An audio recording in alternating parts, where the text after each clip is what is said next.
और ऊंचा हो जाए। चलो,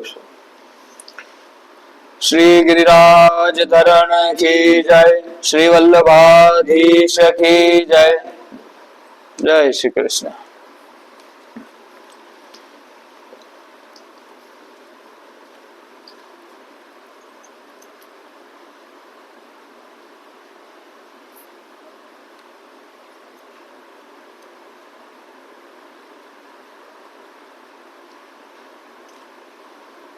कल जो बात करी थी एक बार फिर से उसको दोहरा लेते हैं। सुख दुख का परिणाम चेतन पर होता है, तभी वह सुख दुख से मुक्ति चाहता है। कल ये बात हुई थी कि आत्मा, तो वही बात हो गई ना कि आत्मा तो निर्लिप्त है, वो तो अलग है, तो फिर आत्मा पे ये विकार कैसे आ रहा है, तो ये बात यहाँ पे आ रही है कि सुख दुख का जो प्रभाव होता है वो चेतन पर पड़ता है, और इसी वजह से चेतन सुख दुख से मुक्ति चाहता है। यानी कि हम बोलते हैं ना, मेरी आत्मा को शांति मिल जाए, मैं मोक्ष चाहता हूँ। ये आत्मा की बात हो रही है, शरीर की बात तो हो नहीं रही। अब आत्मा मोक्ष मुक्ति चाह रही है, इसका मतलब अभी मुक्त नहीं है ना। फंसा हुआ है। अगर वो मुक्त होती तो मुक्ति क्यों चाहती? मुक्ति नहीं है इसलिए। अगर आत्मा मुक्त होती तो मुक्ति क्यों चाहती? कहीं ना कहीं वो सुख दुख इनमें जो है फंसी हुई, जन्म मृत्यु के इस चक्र में फंसी हुई। आगे, अगर वह सुखी दुखी न हो तो उसमें मुक्ति की इच्छा हो ही नहीं सकती। यही बात आ गई। मुक्ति की इच्छा जड़ के संबंध से ही होती है, क्योंकि जड़ को स्वीकार करने से ही बंधन हुआ है। यह आत्मा ने इस जड़ से जो है संबंध बना लिया, जोड़ मान लिया, जोड़ा नहीं है, जोड़ सकता नहीं है। संबंध है तो प्रभु से ही, ठाकुर जी से ही हमारा संबंध है, पर बात यह है कि उसने मान शरीर से ली।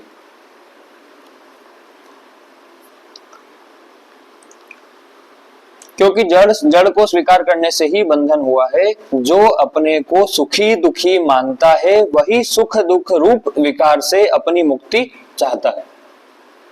जो अपने को सुखी दुखी मानता है वही सुख दुख रूप विकार से अपने को अपनी मुक्ति चाहता है, और उसी की मुक्ति होती है।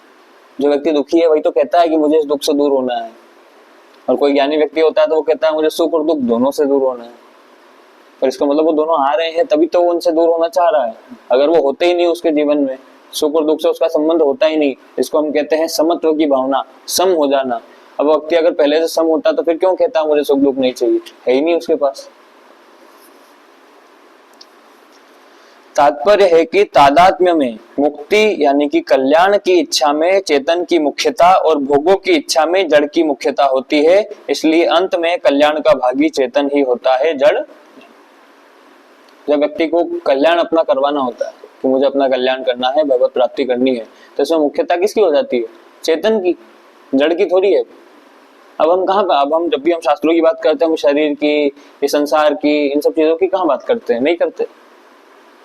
हम बात करते हैं चेतन तत्व की, परमात्मा तत्व की, भगवत प्राप्ति की, है ना, अध्यात्म की बात कर रहे होते हैं। संसार की बात ही नहीं करते, फिर हम सांसारिक भोगों की बात नहीं करते, और अगर कर रहे होते हैं तो उनसे दूर होना, यही बात कर रहे होते हैं। और संसार में अगर हम देखें तो उसमें किसकी मुख्यता होती है? जड़ की।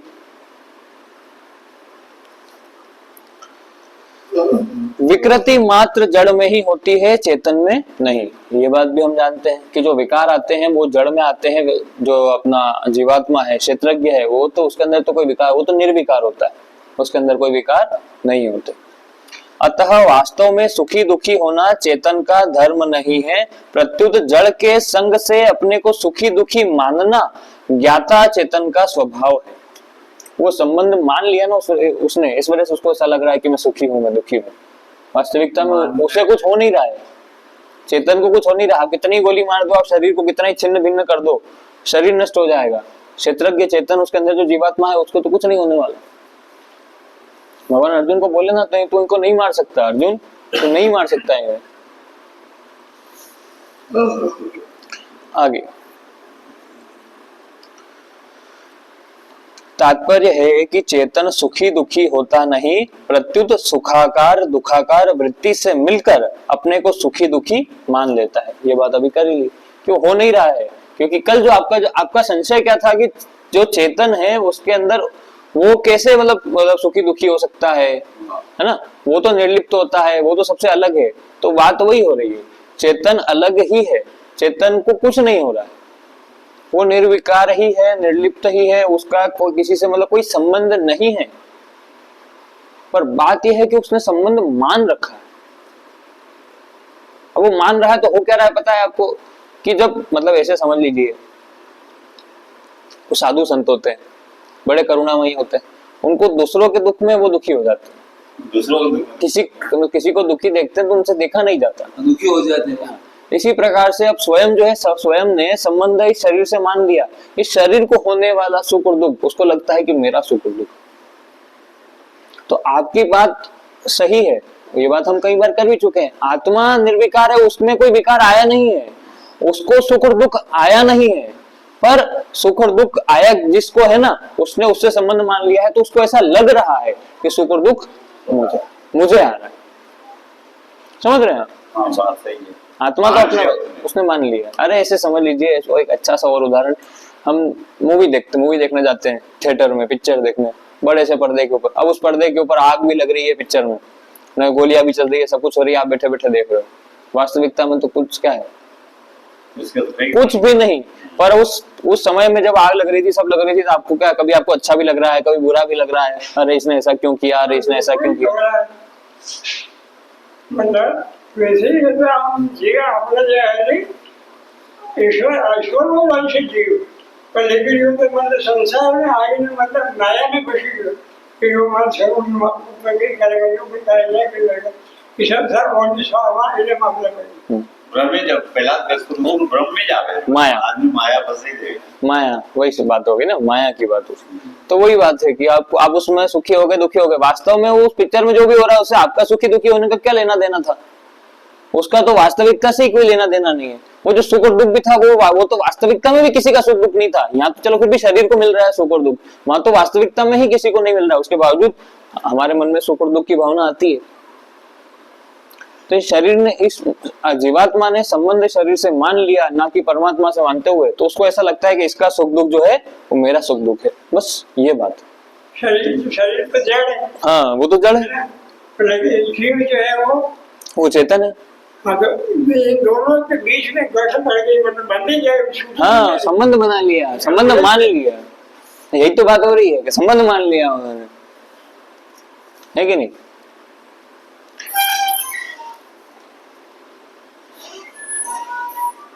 जय श्री कृष्ण। तो उसने संबंध मान लिया, अब संबंध मान लिया तो गड़बड़ हो गई। आगे लेट हो गए थोड़े से आप। चलिए,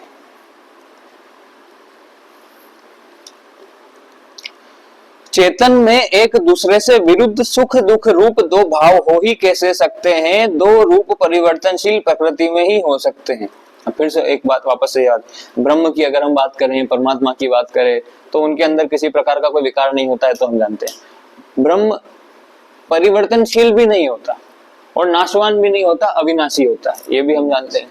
और हम उस अविनाशी के अंश हैं, यानी कि हम भी अविनाशी, और अब हम उस अविनाशी के अंश हैं तो हम भी अपरिवर्तनशील हुए, यानी हमारे अंदर भी कोई परिवर्तन होने वाला नहीं। अब परिवर्तन अगर हो नहीं सकता तो सत्ता दो नहीं हो सकती। दो सत्ता कैसे हो सकती है? एक ही हो पाएगी ना, क्योंकि सुखी दुखी हो वाली बात आ गई। अगर सुख और दुख वाली या प्रतिकूल अनुकूल वाली, तो दो सत्ता अगर मान लिया आपने, दो सत्ता है, तो अब तो ये परिवर्तन होता रहा ना, कभी प्रतिकूल आई कभी अनुकूल, कभी सुख आया कभी दुख। अब ये तो जैसे ही हो गया, ये तो परिवर्तन होना, हो रहा है कि नहीं हो रहा परिवर्तन, चेंज आ रहा है कि नहीं आ रहा है। और चेंज अगर आ गया तो आप कैसे कह दोगे कि अविनाशी है, ये अपरिवर्तनशील है? ये नहीं सकते। और ये मन की गति भी नीचे, मन और पानी की गति है, समझ पा रहे हैं आप? सही है कि नहीं? इसका मतलब जो सुख और दुख की भावना है, बस ये लग रही है उसको, चेतन को, उसने संबंध मान रखा है। वास्तविकता में उसको कुछ सुख दुख आ नहीं सकता, क्योंकि वो अपरिवर्तनशील है, परिवर्तन हो नहीं सकता। तो सत्ता एक की ही रहेगी, सत्ता दो हो नहीं सकती, और सत्ता दो हो नहीं सकती तो ये सुख और दुख कैसे आ गया, दो कैसे हो गया? मान रखा उसने, एको ब्रह्म द्वितीय नास्ति, बात ही खत्म हो गई। ब्रह्म के सिवा तो दूसरा कोई है ही नहीं, और जब कोई है ही नहीं तो दूसरी सत्ता आपने कैसे बना लिया? अनुकूल प्रतिकूल कैसे हो सकता है? सुख और दुख कैसे हो सकता है? जड़ और चेतन भी कुछ नहीं है। वास्तविकता में देखा जाए तो ये परमात्मा और जो अंश और अंशी की जो बात होती है, ये भी हमको समझाने के लिए बताई हुई है। वास्तविकता में तो ये भी नहीं है, इसकी भी वो नहीं है एग्जिस्टेंस। वास्तविकता में तो अंश और अंशी वाली बात भी नहीं है, जड़ और चेतन वाली बात भी नहीं है, क्योंकि जब सब कुछ ही ब्रह्म है तो जड़ भी ब्रह्म है और चेतन भी ब्रह्म है। जब दोनों सब कुछ ही ब्रह्म है तो फिर आप दो बातें, पर ये बात क्या है हमको समझाने के लिए बताई गई है। आप एक बात बताओ, समुद्र में से एक लोटा जल निकाल लिया, अब उसको अब मैं क्या कुछ और बोल दूंगा? जल को जल ही बोलूंगा ना, कि कुछ और कह दूंगा? वो तो जल ही रहा ना। वैसे ही अविनाशी का अंश मैं हूं, तो अब मैं कुछ अलग नहीं हूं, मैं भी वही हुआ। पर हम क्या कह देते हैं कि वो हम उनके अंश हैं और वो क्या है? अंशी। तो ये अंश और अंशी वाला जो भाव है, ये भाव भी हमको समझाने के लिए है। वास्तविकता में तो वही बात है, पानी में से पानी निकाल लोगे रहेगा क्या? पानी। ब्रह्म में से ब्रह्म निकाल लोगे तो रहेगा क्या? ब्रह्म। और तो कुछ हो ही नहीं सकता। वाली बर्फ वाली बात है, बर्फ की डली और वो पिघल जाए पानी, बर्फ में भी पानी ही है, सत्ता एक ही है। सत्ता एक ही है, ये वाली बात है।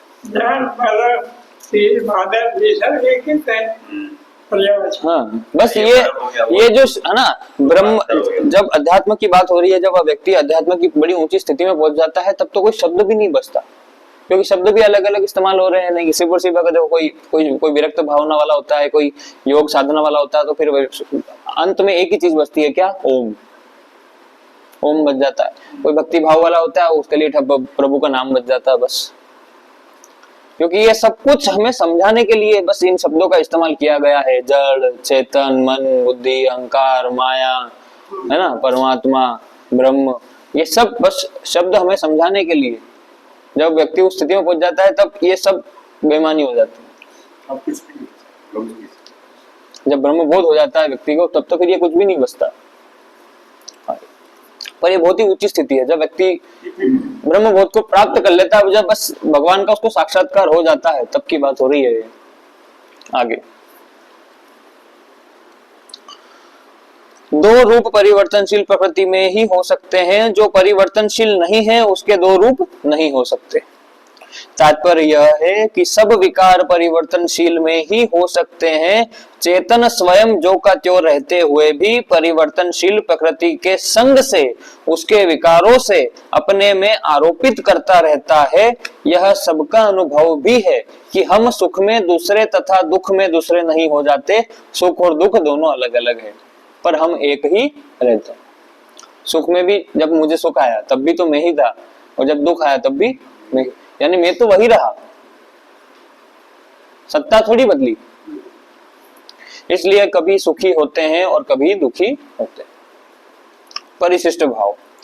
भगवान क्षेत्र और क्षेत्रज्ञ के विभाग का ही प्रकृति और पुरुष के नाम से पुनः वर्णन करते हैं।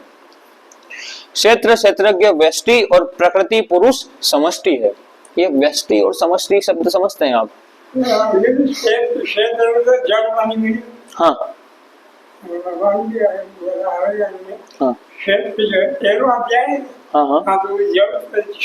क्षेत्र जड़ है और क्षेत्रज्ञ जीव, हाँ क्षेत्रज्ञ चेतन तत्व जीवात्मा।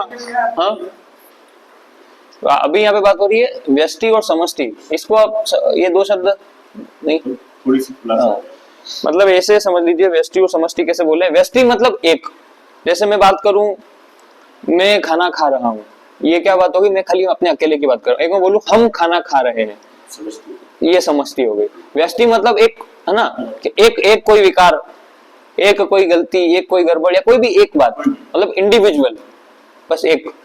और जब हम पूरे ग्रुप की, एक समूह की बात कर रहे होते हैं, या सबको मिलाकर बात कर रहे होते हैं, तो उसको बोल देते हैं समष्टि। और एक की जब बात हो रही होती है तब हो जाती है व्यष्टि, कि भैया इस गांव में ये क्या हो रहा है, तो वो व्यष्टि एक खाली गांव की बात हो गई। पूरे देश की बात हो रही है तो समष्टि पूरा, मतलब सभी गांव मिल के।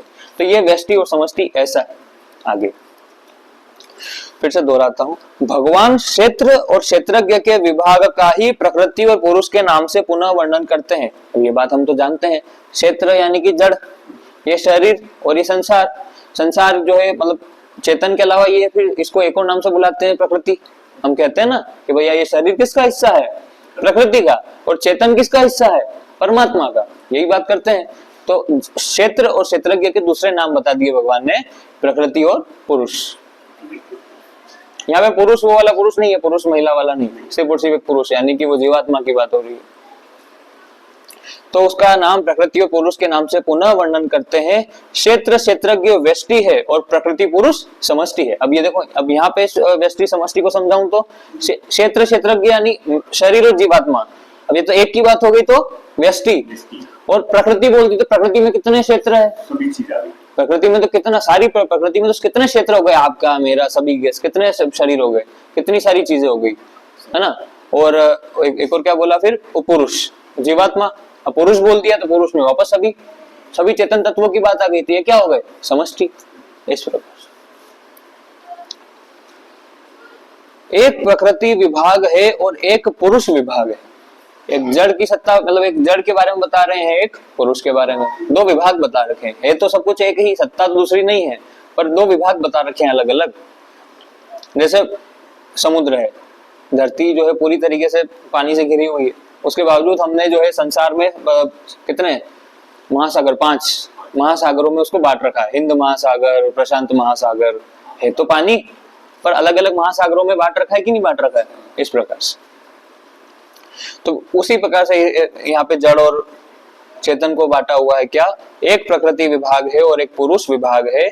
शरीर तथा संसार प्रकृति विभाग में है। ये भी हम जानते हैं, जो जड़ है, शरीर है, ये किस में आएगा, प्रकृति में आएगा कि पुरुष में आएगा, प्रकृति में आएगा ना।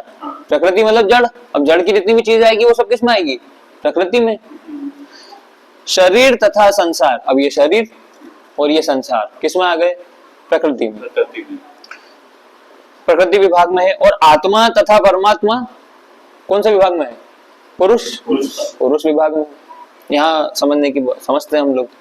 जैसे प्रकृति और पुरुष अनादि है, और प्रकृति और पुरुष दोनों अनादि है, ऐसे ही इन दोनों के भेद का ज्ञान अर्थात विवेक भी अनादि है। इन दोनों के भेद का जो ज्ञान, व्यक्तियों ज्ञान, वो भी अनादि है। अतः विवेक दृष्टि से देखें तो ये दोनों विभाग एक दूसरे से बिल्कुल असंबंध है, अर्थात दोनों में किंचित मात्र भी कोई संबंध नहीं है। प्रकृति तो असत, जड़ तथा दुख रूप है। संसार में तो दुख ही दुख है। मैंने आपको बोला था कि आप गीता का और कोई कुछ याद करें ना करें, ये दो शब्द हमको हमेशा याद रखने हैं। कौन से, दुखालयम, अशाश्वतम। पहले कहा था मैंने एक बार कि संसार जो है, इसके बारे में आप और कुछ याद रखे ना करें गीता के श्लोक में, उसका भावार्थ तो याद रखना है, पर श्लोक में तो ये तो हमको याद रखना है कि संसार जो है क्या है, दुखालयम अशाश्वतम। कि एक तो दुखालय यानी दुखों का घर है, जो सुख की अनुभूति हो रही है वो भी क्षणिक है, वो भी बस अनुभूति है, सुख है नहीं, है तो दुख ही। क्योंकि आप कितनी सुखी, कितनी धनी के व्यक्ति के घर पैदा हो जाओ, ये 4 दुख तो आपको आके रहेंगे। कौन से 4 दुख, जन्म, मृत्यु, जरा, व्याधि। जन्म के समय में जो 9 महीने माँ के पेट में रहते हैं, वो जो व्यक्ति दुख भोगता है, वो मृत्यु का दुख, मृत्यु का डर तो सभी को रहता है, मृत्यु सबको आनी की, कोई भी व्यक्ति हो, जन्म सभी का होना है तो मृत्यु भी होनी। जरा यानी कि बुढ़ापा, बुढ़ापा हर व्यक्ति को, अगर उससे अकाल मृत्यु नहीं हो रही, पहले नहीं मर रहा है तो बुढ़ापा आता है, नहीं भी आया तो उसको फिर वो मृत्यु पहले मिल गई, दुख तो आया। और एक व्याधि यानी कि बीमारी। ऐसा कर्म करोगे तो फिर बाद में जन्म ही होगा, वो तो बात अलग ही हो गई, पर अगर जन्म हो गया तो उस समय तो ये 4 दुख भोग नहीं रहे ना।